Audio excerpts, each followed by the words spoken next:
Hello again. As I promised before, I would try to create here some questions between Portugal and Brazil relationship. But I found out along all this way that when I make questions to people, then they get quite shy, and without being an anonymous answer, this doesn't happen. People just don't participate. So I got a few people who answered to a few of my questions anonymously, which I will share the answer, and at the end I will try to give my opinion. Hope it will go okay. Well, you have to see one thing. This topic here, every time I start a question, people just really get very careful when they answer it because these are questions and discussions that has centuries, and some people, or at least the most basic ones, they get quite offended when we are talking about their culture, even if it is a normal small opinion from an individual which has all the rights to have his her own opinion. But sometimes people get really disturbed listening and disagreeing with that opinion. So I do hope you understand that here what I'm going to do is to spike and to provoke answers that will go most likely against what you believe about what is your opinion. If you do want to have your opinion, and if this makes you a little bit upset, well, participate. Go beyond this anonymous part and start to comment these episodes, or contact me and record a voice message to me, and I will put it on the episode.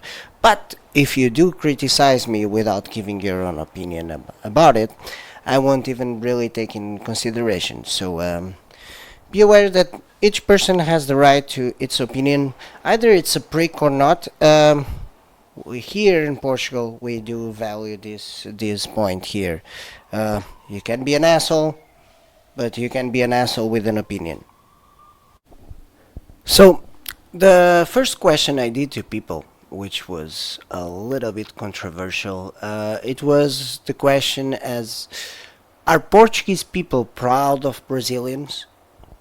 I know it seems a question that doesn't make sense, but in fact, I really got many answers who went into many new different questions and new perspectives, and I noticed, just to prove my what I was saying before, a simple question that brought really a lot of stories and a lot of people giving different ideas and opinions.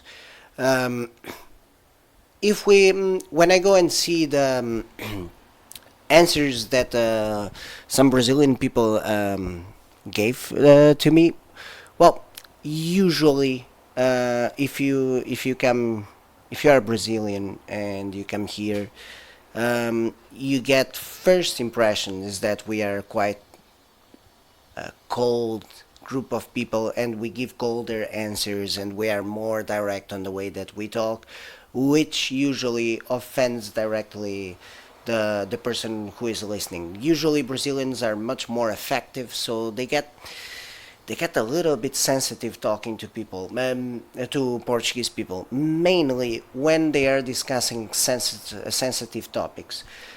This question, which was just a normal basic question, if in fact if Portuguese people are proud of Brazilians, immediately I had answers as I can give you an example. So going to I'm going to read here. I was already reading listening the answer, and now I'm going to read to you because it's so the question was a simple question. Once again, let's remember it. Are Portuguese people proud of Brazilians? So that you see that the feeling is so strong here that sometimes the answers come like this. So this Brazilian guy said this. Yes, Brazilian people can breathe more easily than Portuguese. In fact, Portuguese people are getting older while Brazilians are getting more youth population.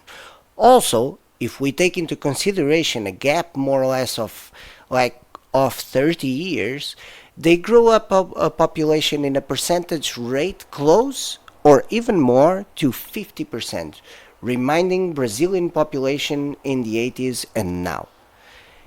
And he finished his opinion saying, so, to my point of view, not only for these mentioned things up case, but for even much more, Portugal indeed is a place that sucks.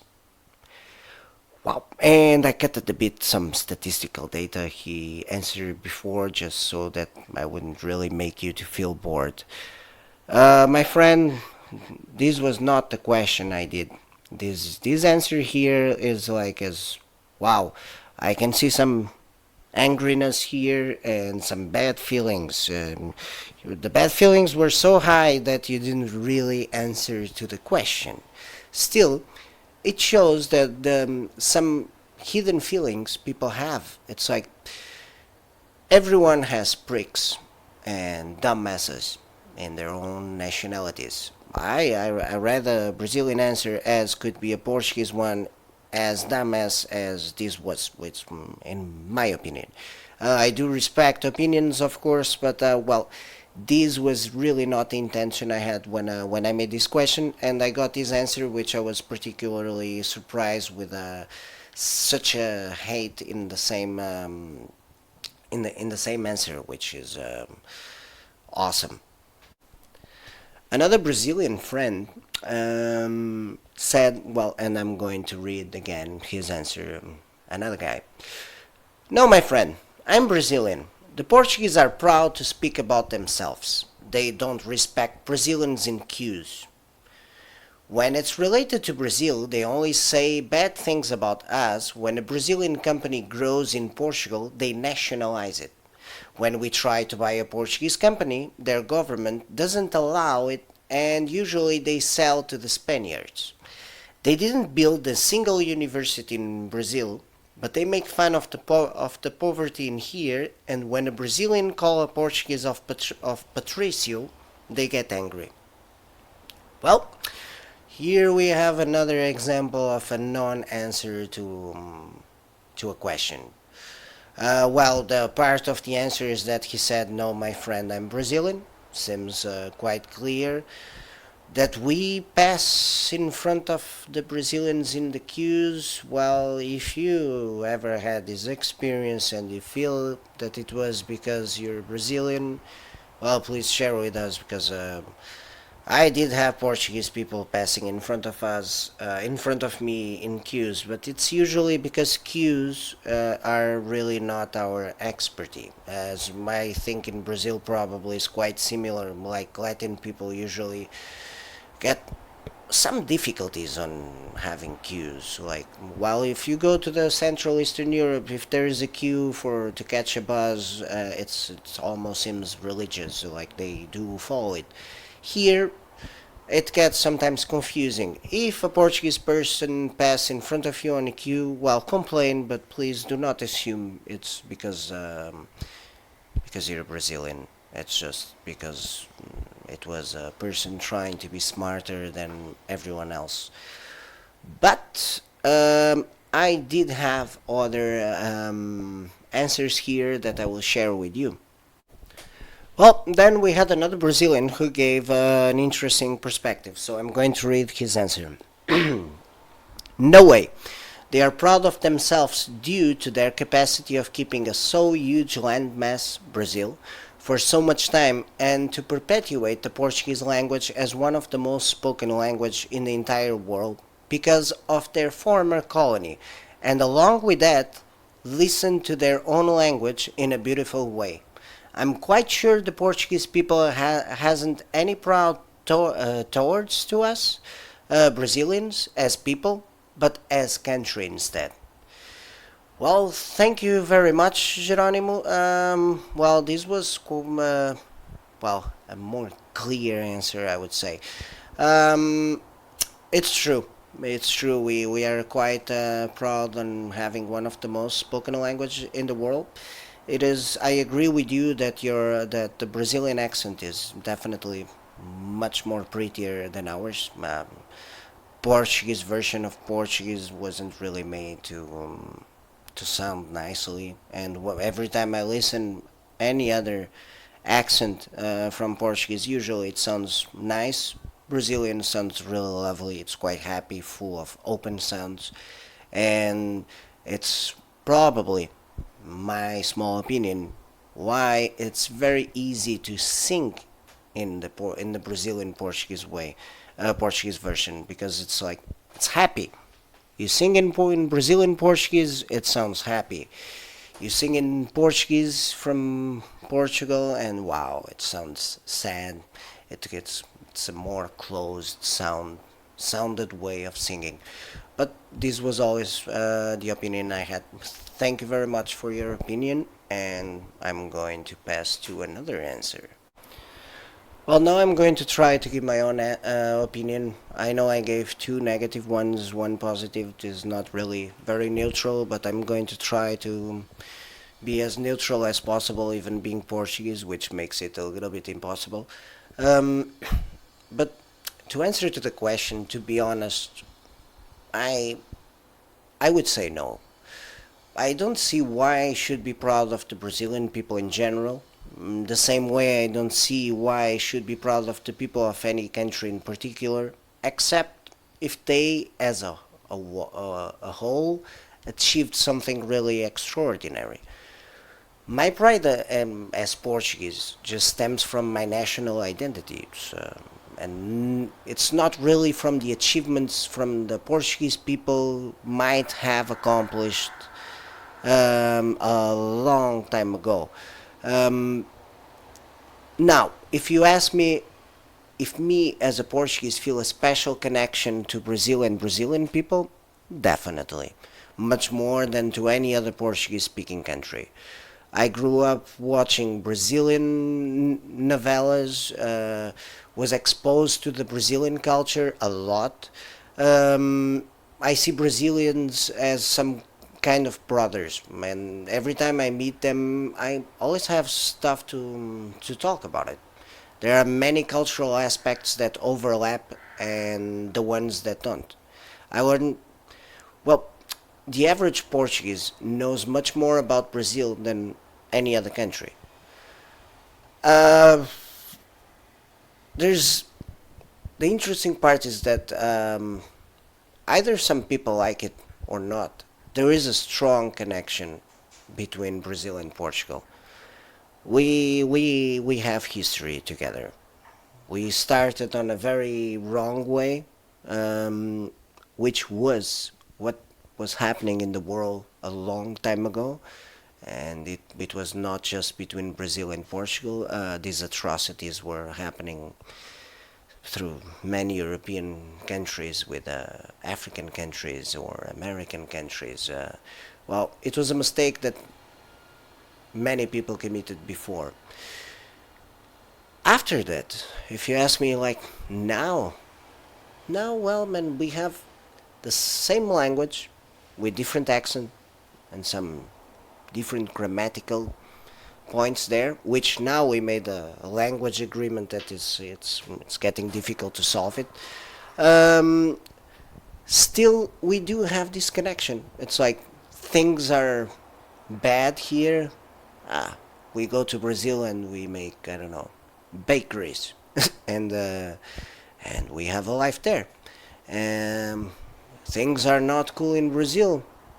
Brazilians come here and they do whatever they can do or whatever is the job that they can get available. I think this is it's sad that we connect more on these bad moments when one of us have to run away to another place. But in fact, I don't see in many other countries people having the option to go to another place and through like start life from zero and to be able to have the advantages that we have. You want to come to you are Brazilian, you want to come to Portugal? Yes.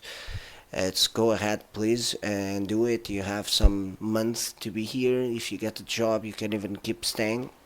Um, you are Portuguese. You want to go to Brazil? Yeah, well, go.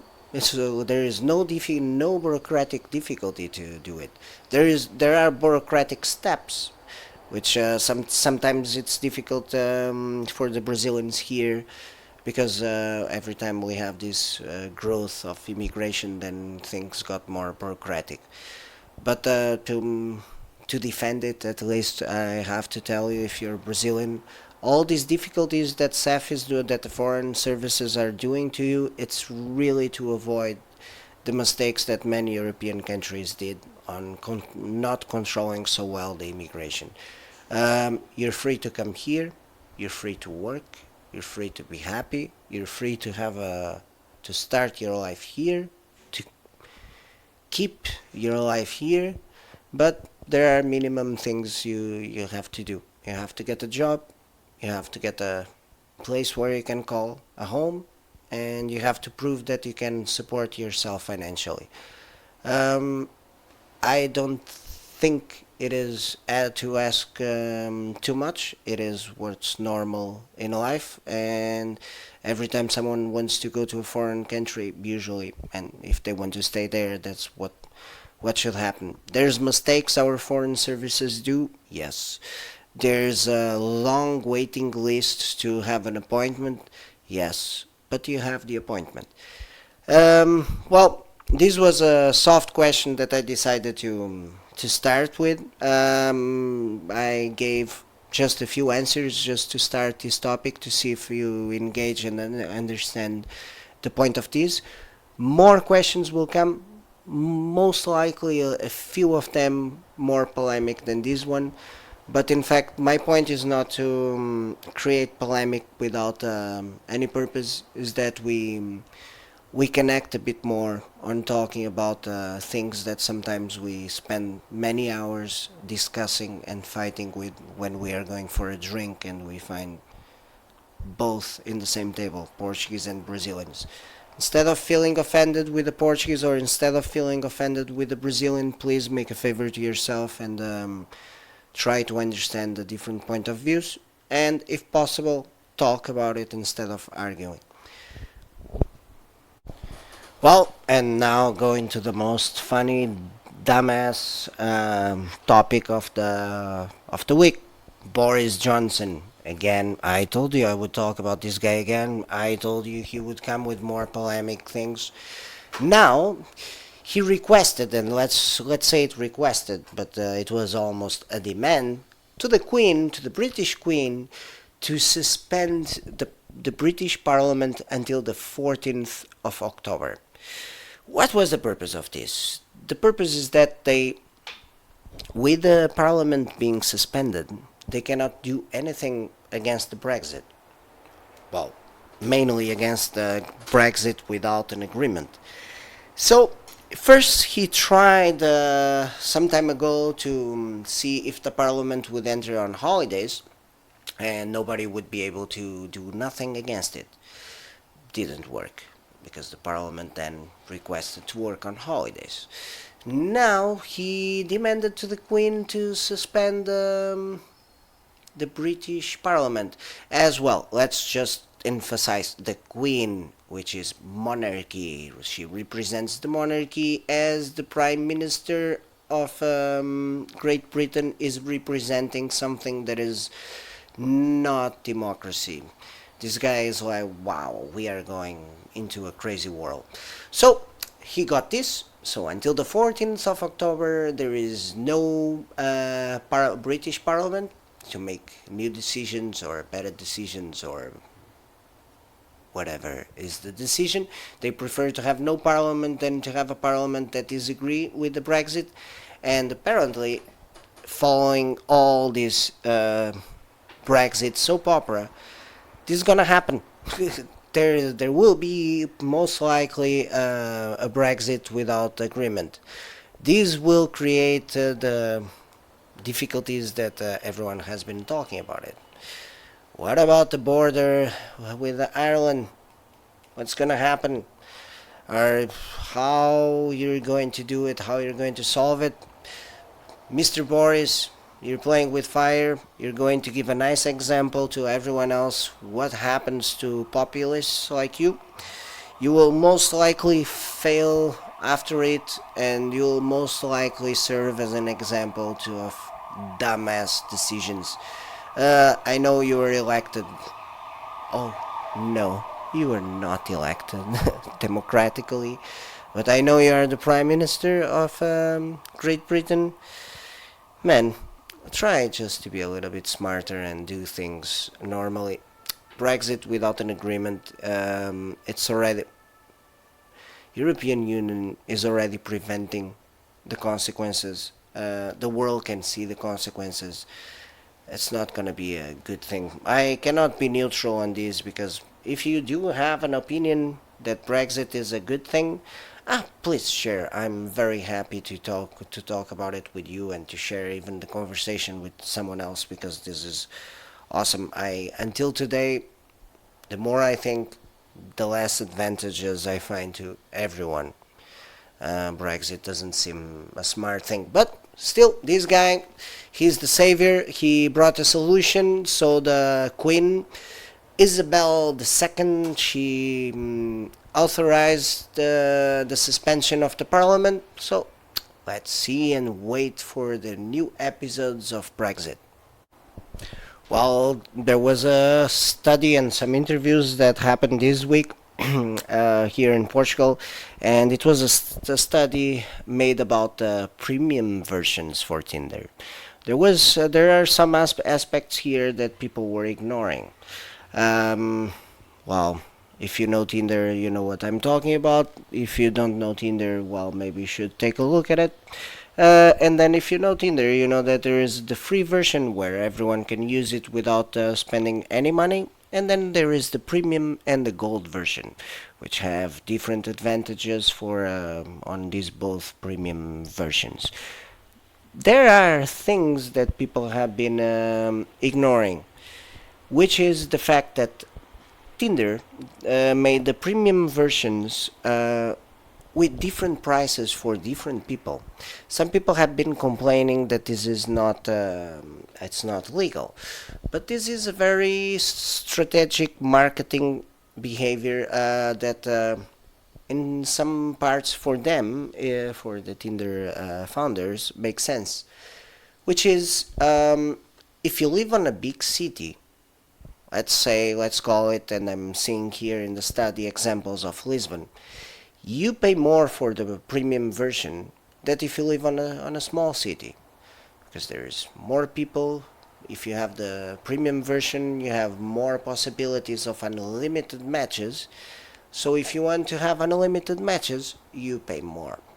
And the other one, which is very controversial because you shouldn't really make different prices for these different kind of people, which is if you notice, if you're 20 years old and you try the premium version, it has one price. If you're 30, it's a bit more expensive. If you're 50, it is even more expensive, which for them it makes sense because they want to stimulate the youth to use it, and the older guys who are girls or women, men, women, doesn't matter.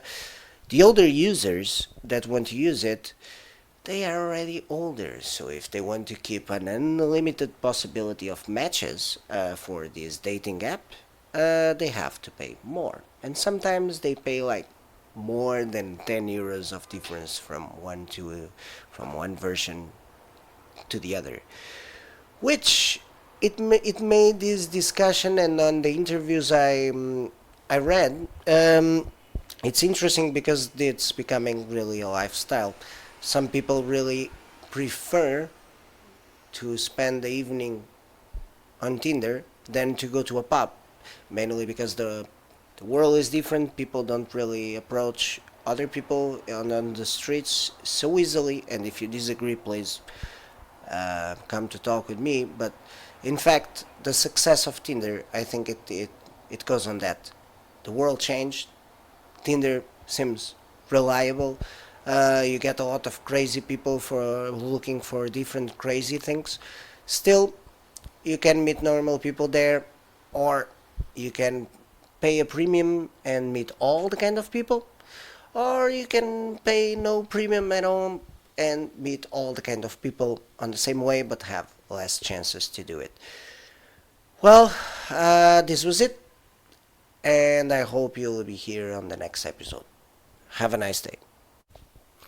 There is one new thing on the Porto podcast, which is you'll see there a button of a premium plan, which is well, it is the cheapest I can do for you if you have any interest on listening more polemic topics or my polemic opinions, because I'm usually not very soft on it. If you do want to contribute to help me to pay these platforms, which I have monthly to spend some money on it, and I'm having really none. I'm at if you want to support it and keep listening, my opinions, or at least the podcast in itself.